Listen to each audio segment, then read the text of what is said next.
What would you say was the first foreign film that made an impact on your life?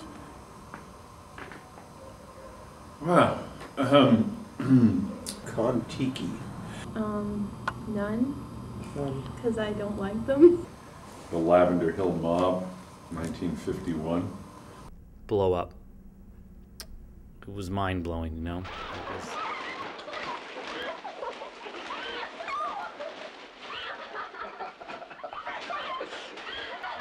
It was something very, very different from anything else I'd seen. And it was existential, it was subtle, he really took his time, and I was totally drawn into it, you know. Y Tu Mamá También, which is a film by Alfonso Cuarón. You know, it's whatever great film I saw last is my favorite film. You know, there's the predictable people, Fellini, Kubrick, Hitchcock. French film with Brigitte Bardot. This is the first film when we saw the naked woman on the screen. When I see E.T. by Steven Spielberg,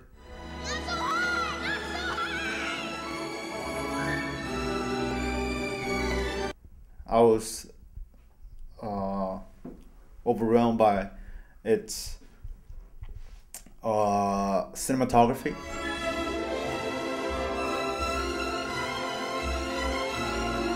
I think that movie made me want to be the future director. When you hear the word foreign, what comes to mind? When I hear the word foreign, subtitles. Racist. Another space and time. A couple of the women I dated in college. In my culture, what do you mean exactly? I feel bad that you guys eat hamburgers. I'm gonna eat it. Another experience. My personal experience. Foreign films are, we just get the cream on the top, you know? I mean, I'm honest. I'm not being laughing. Like, I'm proud that I can eat Korean food every day. Visiting different countries, crossing the cultures, emigrating from my own culture. Just something far away, something, I don't know, man, because to be honest, like, I'm fucking foreign. I've always been foreign my whole life, because I've always moved. So when I hear the word foreign, I think of myself, for my life. Learning the language, learning different culture.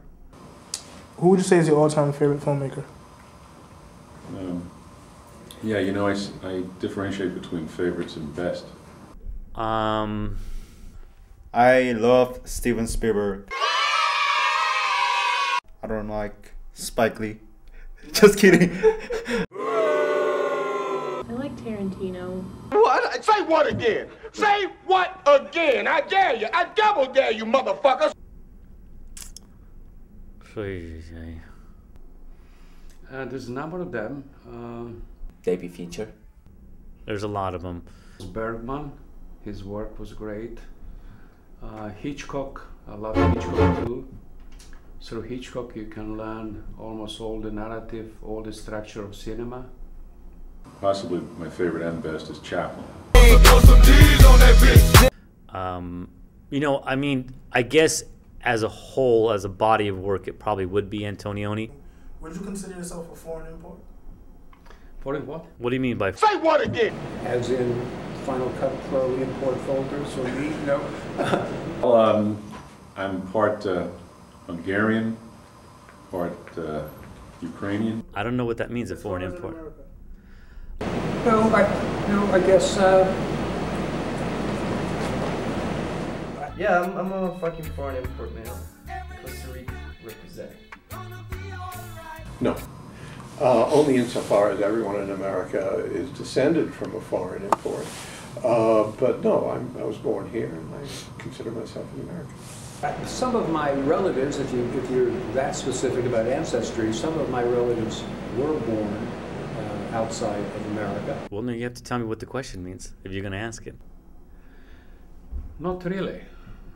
I think the film language is so international that you know, and have this national identity, kind of lost its own meaning, I would say. Like, did I have a foreign experience, or I'm an American? I mean, I'm like, you know, my father's side like 6th generation, my mother's side 2nd generation.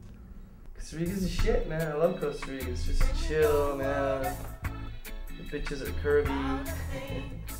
Everyone's just relaxing. It's the beach. It's a nice place. I mean, I would like to think that the work I've done is influenced by foreign films. You know, I love them. I was born here, but these influences came into me. I guess in that sense, I'm one of these homogeneous mixes of foreign genetics.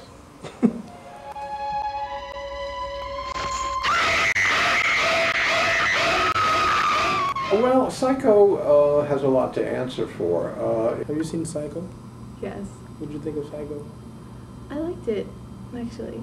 Then the remake was kind of cool too. It was the film that sort of started the whole crazed killer routine, which has turned out to be abused by a lot of people. But Psycho was an experimental film too, because first of all, he shot it with his television crew instead of with a theatrical crew, which was much less expensive.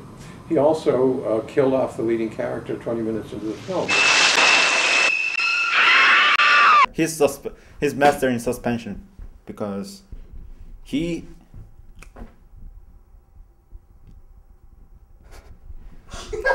shit, what the fuck? English, motherfucker, do you speak it? I don't know him. I can only answer for myself because it's one of the only few things that turns me on. That gets me excited. Turns you on. Yeah, yeah. You know, there's a side of film that's entertainment and the side of film that is art. And I think you want to find something in the middle. I'm a filmmaker because I like to tell stories and I like to express myself and share these stories with other people. And that right there is essentially, you know, the reason that film is so important. It is a type of communication that has been part of human nature since we evolved from apes. The earliest people drew pictures on cave walls and they tried to convey the idea of motion.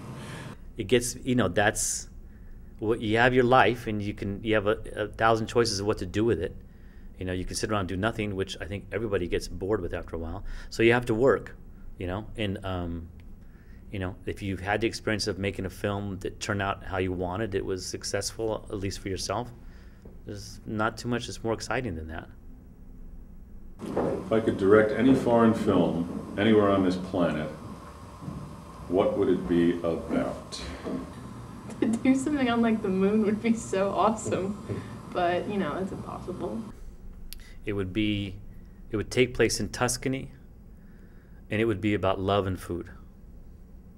You know, I am a screenwriter. I have directed a few times, but I tend to write and direct about what I know, you know, and I don't think I or most people know too much about foreign cultures enough to go in there and really make a film. Where do I see film in the next 25 years? I don't know. I guess it's gonna like advance the like technology and stuff, but as for the same stories will probably keep happening. Things for film and the film industry will get better. I'm not saying that they're bad now, but I strongly feel a golden age for film will occur within the next 10 years. I didn't think they'd still be in theaters even now. I thought theaters would be gone, except for IMAX and a couple of special events. And I think that the current economic crisis, which is going to last a few more years, will help destroy the theater experience, because